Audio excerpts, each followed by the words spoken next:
What's cooking, folks? Vermillion Phoenix here, and today we are going to be talking about the final scenario on Rift Lord. This is probably going to be a lot, and this one probably gives people a bit of trouble just trying to get the 5 skulls on here because it's a lot to handle. You get 6 waves. It's a pretty long scenario. You get up to 35 minutes to par this, but par I don't think is ever really the issue here.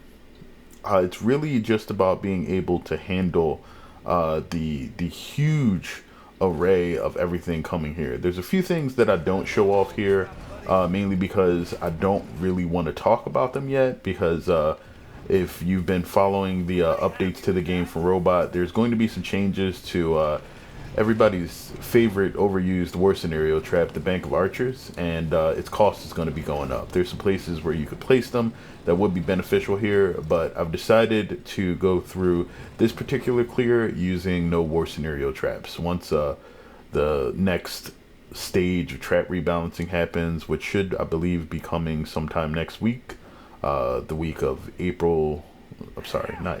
August 9th, 2021. We should be seeing some changes to traps, which will make some traps better and the most used traps in the game slightly worse. I think they're nerfing the ceiling lasers, the tar trap, and what's the other one? There's one other trap that I can't think of right. Oh, the Bank of Archers. Yeah, there we go. So either way, we start off by barricading some essential areas.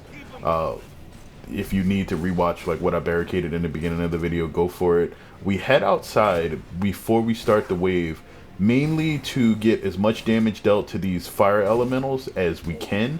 We want to try to face tank, some of the damage just to prevent them from really going after our barricades. You'll notice that on most levels, I don't really worry too much about using the trap reset trinket to repair my barricade health, but because of just how many fire elementals and other units are going to be coming through here, that's what I'm going to be using to mainly not have to worry about my barricades. I've talked about using that strategy before, but this time I'm going to actually employ it. So you'll see me using the trinket even when there aren't really any enemies around, and that's mainly just to make sure that we can keep our barricades topped off and not have to worry about dumping extra coin.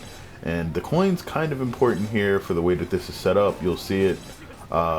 We need to deal a lot of damage to a lot of heavy targets, and we need to stay out of the way of these archers. You'll notice that there are a lot of archers that'll be coming through in this map, and if you happen to be standing in a place where they get some visibility on you, they can wind up also wrecking your barricades. So use the hard cover that exists in the level. There's lots of pillars, walls that you can kind of hang around that will allow the archers to run into the traps and basically get themselves killed before they get a line of sight on you. Grinders here are very much your friends. I normally don't use the fire swinging mace too often, mainly because after about 2/3 of the way through the game, they pretty much just make about half the normal minions fire fiends. So we're heading over here just to take out this archer again. I think it does a little bit of damage to the barricade, and you'll see me just top it off. Just keep those barricades up, and you really won't have too much of an issue here. The other thing that you'll want to do, and you'll see me do it pretty often throughout this entire run, is when you have groups of heavy enemies running into your traps, especially when they're underneath the swinging maces, because the swinging maces aren't a trap that gets its volume triggered when an enemy runs through it. They kind of just operate on a timer, and so the longer you can keep someone stuck underneath the damage area of a swinging mace, the better the trap actually functions. So having some crowd control that'll be under there is good. You could also attempt to use some snow cannons to kind of freeze enemies as they're going underneath those. in my case, because I think the snow cannon is going to see some changes, I decided that I would use the Autoballista. The Autoballista is also the first trap that I originally used to clear this with 5 skulls back when the game was on Stadia. So I know that it has some decent uses here, and there's a couple of situations later that where it actually just shines. So, you know, I'll show those off once we actually get to it. We are going to barricade the other sections of the map as we need it. The reason that we don't set up over here is because there's not as much ceiling space. Ceiling space is super important with the way that this setup works, so you really can't do it anywhere other than the section that I've set up if you use these exact traps in the way that I built them. But for this, this isn't a lot of enemies. There's like a small amount of heavy orcs, a bunch of lights and mediums that come out. You can handle them with just your hero and a couple of weapons, and you should do pretty much fine. Just make sure that you do not let them actually get around to the exposed rear area, and you can clear them out pretty quick. You'll see if you had a weapon that didn't have the reloads and such, like the Blunderbuss, you probably could clear them out a little bit faster as long as you're accurate. But either way, I could have spammed a bit more of the Ice Amulet to get them done quicker. For the most part, it's really not that big of an issue. As long as you get enough grinders up here, you'll be okay. And these ballista are a lot more important than they look at first. Not only do they help whittle down some of the heavier enemies, and that's me refreshing the Barricade's health again. You want to do that every opportunity you have, because there are points even with this where I lose Barricades, and it's because the if you don't have any method to weed out or separate the fire elementals before they get to your trap setup, especially if you are using Barricades to kind of funnel enemies, they will wreck your cades. So if you are not, these are max level Barricades. Oh no, that was the other thing. I have to check. I think there may be some adjustments to Barricade health coming with the patch notes too. I don't know the exact adjustments or anything like that. I might even be recalling that incorrectly, so don't quote me on that, but I'll take a look at the notes again. But I'll probably be talking about the trap changes once they actually make them. I don't think I'm really going to have any before and after videos, because I don't have enough time to put that content together right now. But we should see, like, just whether or not any of the clears don't work. If you guys have any issues after the trap change, let me know, and I can post different clears of these levels just to see, you know, what gets improved and what doesn't. This is also something unique that might be something that needs to be reported to Robot. There's situations where when enemies are dying via traps, that some additional sparks start flying out of the rift, and it specifically has something to do with trap kills. I know it's not based on the hero, because I'm not killing anything with the hero or any of the weapons that I have equipped. They just shoot off a set of red sparks in the rift, and that may actually cause some performance issues for folks. So hopefully, you know, we can get that one looked at and maybe have some performance increases for people that have like weird spikes and things like that. I've seen it happen on a few folk streams when I've visited them, so you know, hopefully that doesn't become too big of an issue. If we get it fixed, then you know, the game will run better for everybody. I've said that there were some optimization issues and things like that that happen here and there in the game. We're looking at these 2 Barricades here because I eventually plan on selling them. Once the rear gates open, yeah, you see it right there. We sell those so that we can recover the coin and use that to block off this area. We're blocking this because if you don't, the rear gates that open up here, where they come in through the back of this this temple, actually they just go straight into the rift there, and you want them to come into a place that you've already trapped up, obviously, and that's the best way to do it. Now, I haven't actually run the numbers to see whether or not using standard size Barricades or these double lengths are actually better here. So if somebody wants to do that, feel free, but the cost is, I don't think, a ton. The difference between most of these setups for Cades is probably somewhere between 400 and 600, which with the amount of starting coin that you get, for a war scenario doesn't really turn out to be that much, but money is tight here. Just getting your damage set up. And you'll notice the biggest reason that I bring the flaming swinging mace here is just for the damage to the heavies. The heavies are going to be what filters through the most here. The grinders are going to handle the bulk of the lighter minions with almost no trouble. And then the abundance of Autoballista that I toss up here is really going to be what handles a lot of the enemies that actually manage to filter through the traps. And it'll seem like the amount that I'm placing here is excessive at first glance. Even in my opinion, it looks like, man, do I really need all these? But you do.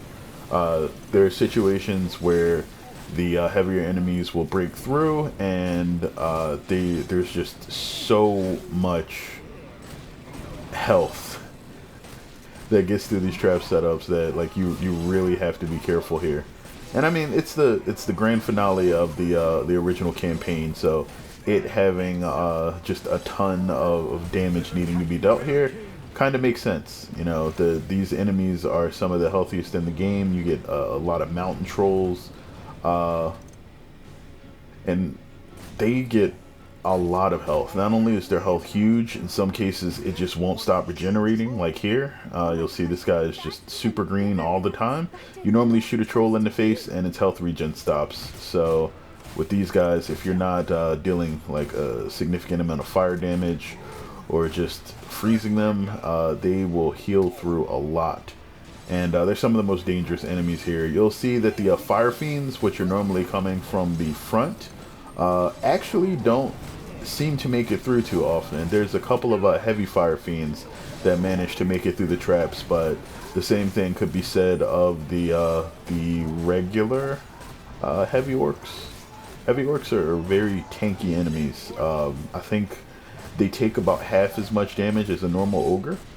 So, you know, don't underestimate them if you see them in a mix. Like, they are heavy for a reason. They're some of the most formidable enemies that you'll run into as far as making sure that your trap setup is dealing enough damage and clearing them out. But now we have our fourth wave, where we have a second rush of enemies from the rear. This one's a little bit longer, and it'll be accompanied by additional rifts from Vorwick. These first couple of rifts aren't really that big of an issue. It's really just a couple of extra heavy enemies to make sure that, again, your trap setups are dealing enough damage. If you don't believe that, you know, you have a ton of damage coming out of your traps, and because these are not necessarily the most damaging traps in the game, but like they do a good job. I do meet a few of the enemies in advance and just pepper them with the Blunderbuss. Headshots are definitely a must on the heavy enemies here, so if you have the opportunity to deal some, do it. And again, if you're doing this in co-op or anything like that, getting some extra ice traps in the mix here to slow enemies down and possibly do some extra freezing to increase the physical damage taken, it's a great idea. That, and you get an extra mana pool to work with for crowd control purposes. That's super nice. There's a couple of situations here where I think I would have benefited from placing a few more ballista in advance. The ballista that I placed on the initial side where the enemies are coming from, you'll see, are significantly helping me with the heavy enemies here, which is why I mentioned that they're very important.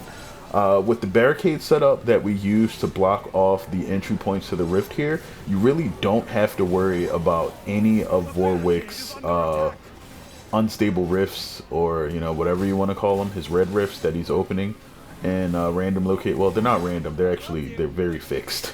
They open in the same place all the time, and I believe the exact same enemies come out as well.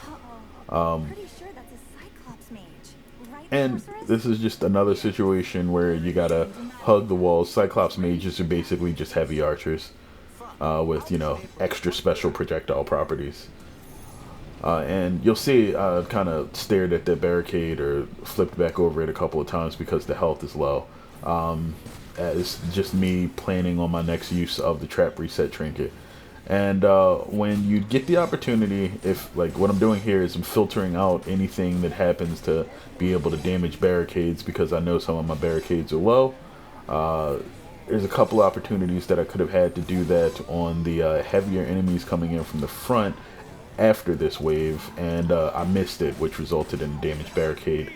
But yeah, just freezing the heavy enemies to make sure that those swinging maces are really, you know, making up for their cost. I think that trap is actually getting a buff after the trap changes take place too. That would be nice. And there, we get some extra damage.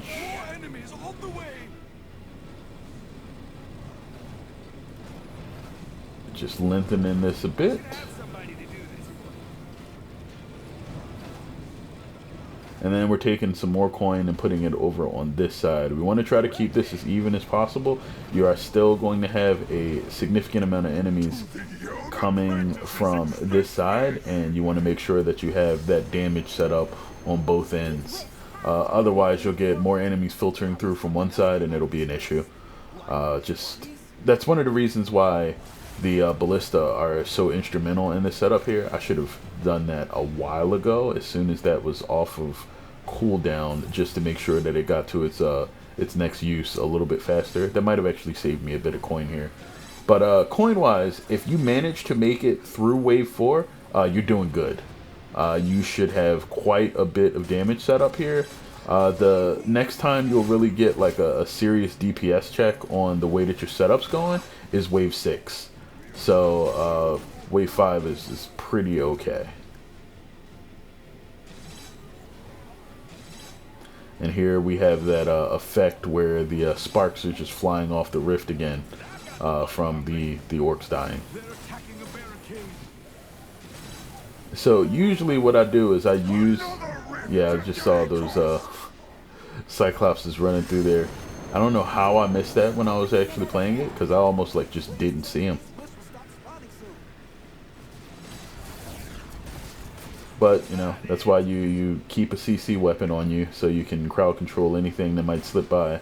And this is when we really start getting the DPS ramped up. We drop a ton of ballista starting with this round here. And you'll see those ballista are really helping with that mountain troll. Normally it would have regenerated a significant amount of health there. And even after going through those trap setups, they have over half their health remaining. So the ballista are super good. I mean, alternatively, you could try placing Guardian Archers around, but me and Guardian Archers have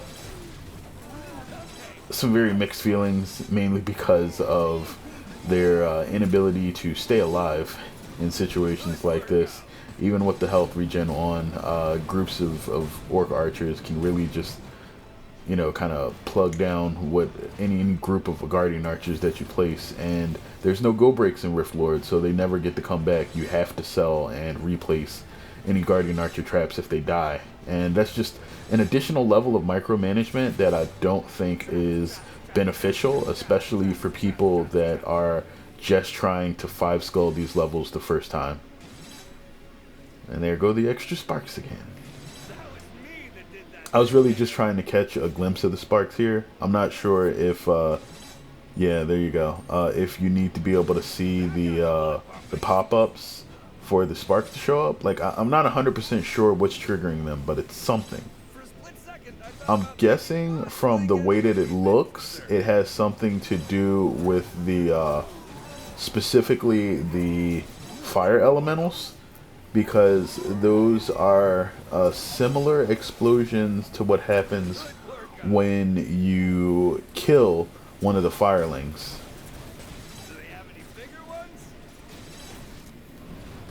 Alright, and then we make it to the last wave. Now this one is one of the longest and craziest that you will ever run into, and there's a couple of mistakes I made here. I mentioned about you know, needing to have used that trap reset trinket sooner. This spam of ballista here literally saves this entire run, and you'll see why in probably just a few more moments. But they send so many heavy enemies here. Like you'll just be trying to land headshots for days. And Warwick just sends so many rifts here. You get one set that comes here, and then another one which comes not too long after this, where he just literally sends 3 rifts at you at once with enemies from every which direction. So you will want to have made sure that you have consolidated your pathing by now, and made sure that you have put up as much damage as you can get out of whatever trap selections you have, because you're going to need all of it here. Yep, and here we go again. This is the part that usually gives people a lot of trouble. How much more of this can Warwick take? Because if you're trying to fill in any gaps in your defenses by running to these locations with your hero, you're not gonna be able to shore up whatever holes are in your main defense, and that's really where things become a problem. Once again, we can see the Ballista kind of MVP in here. I mean, all of your trap setup really works together, but like the Ballista works really well at just patching up any leaks that get through, and those leaks usually come in the form of mountain trolls, armored ogres, and if you don't have something like that set up, that's really where you're going to start running into problems.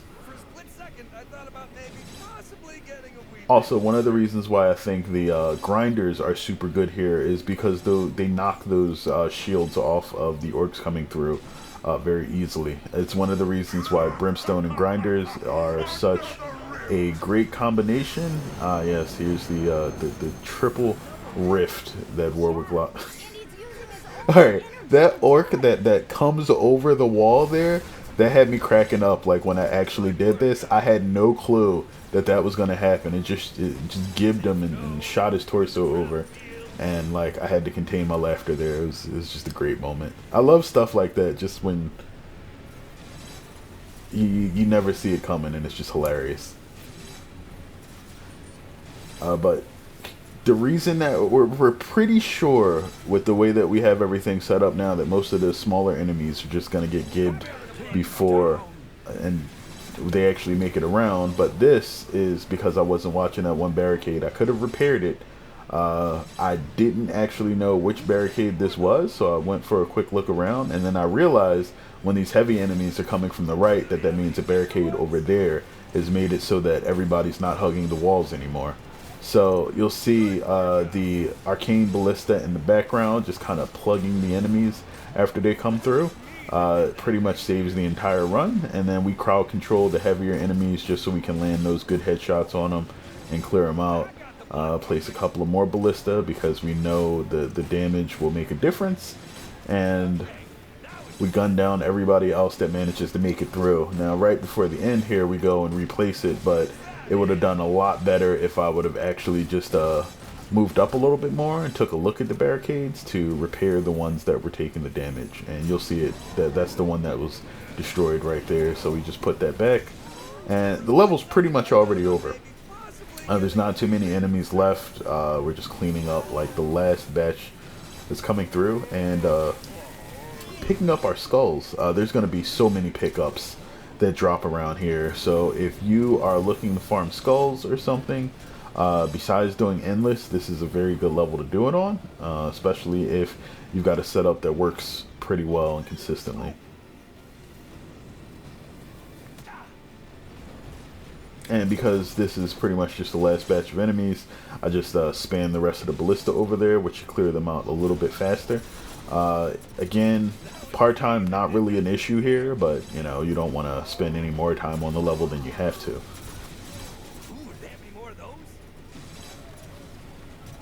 And that is pretty much the round. If you guys have any questions or anything about getting this cleared, or yeah, there's the end. Let's go watch the fireworks. But yeah, if you guys have any questions about this, or you know, you have any comments either before or after the trap update, or just about the traps that are used here, feel free to let me know. I'm going to try out some different methods after the trap update patch goes through, just to see if some of the traps that are notably a bit more consistent here work out to a better clear, and you know, we'll see as the changes and things come. Either way, I hope you guys enjoyed this. I hope this helps out whoever needs to see it, and yeah, I hope you had fun. Either way, we're going to be moving back over into the Drastic Steps campaign after this, and from there we should see another war scenario, because I've already done the first 2 levels there. We'll have to make sure that the clears that we did still work after the trap changes go through, which are coming through next week, and then after that we will probably finish off the last 2 levels in the campaign, which are some of the most interesting in the game in my opinion. They're a little tricky, but at the same time they're really fun, and they're levels that you can't join, which is something that is also pretty interesting, because sometimes that works out to your advantage, sometimes it doesn't, but we'll check those out when we get there. Either way, if you guys enjoyed this, if you like the series, or you know, just returning from some of my previous video series, feel free to let me know. Like the video if it helped you, and feel free to follow me if you want to see more things that I'll be producing, whether it's orcs related or not. And you can also catch my live streams over at twitch.tv/VermillionPhoenix, where I randomly stream games, and also we do a game night with my fiance and soon-to-be wife. But yeah, it's been fun. Thank you guys for enjoying the series so far, and I'll catch you guys in the next video. Until then, take care of yourselves and have a good one, folks. Peace.